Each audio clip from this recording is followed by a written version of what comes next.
And a little help that we could use is some relief from the heat and the humidity, but it doesn't seem like we're getting any anytime soon. No, help from the heat and mosquitoes. So you can solve both of those by staying inside. And the AC, we like that. Yes. Yeah. So we've got high pressure building on top of us, a very typical summer-like pattern that made our high temperature top out in the 90s yet again today. But that is typical for this time of year. Normally we top out at 95.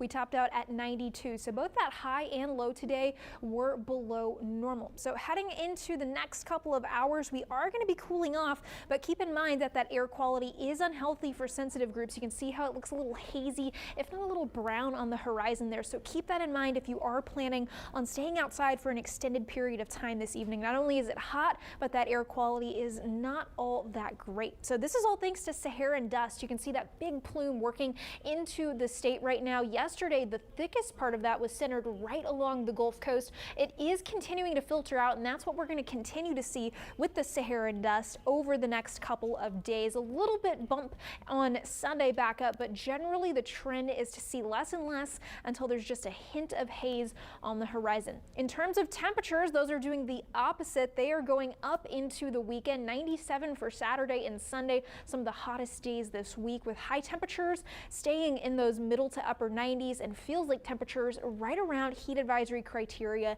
each and every day. That is thanks to this high pressure right here. As long as it's on top of us or we're on this eastern side of it, that means we're staying hot. Not only those afternoon highs, but those feels like temperatures as well.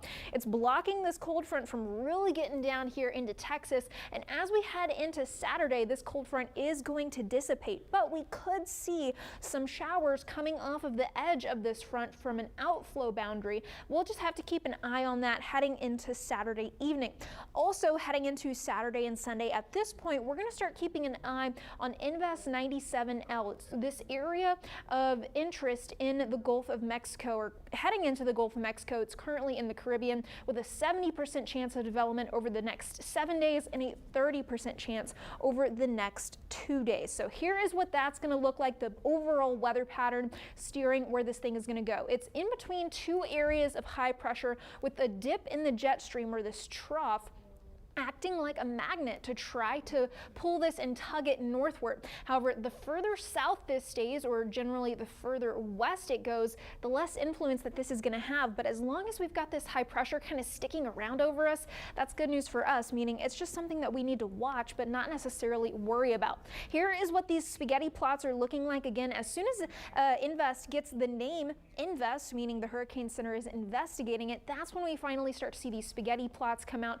from the Hurricane Center. So again, it's in between these two areas of high pressure and the jet stream that dip in it, acting like a magnet. You can see the area right here of lower pressure in between this weakness of those two highs. So this is kind of what the general thinking is, that it's going to go over the mountainous terrain, and that has been the trend over the past couple of runs, is for a weaker system. But again, that does mean it goes a little bit further to the west. Still something for us to watch, not necessarily worry about. 78 heading into tonight for Corpus Christi, 95 tomorrow afternoon. So very hot and humid over the next several days, but a lot of sunshine.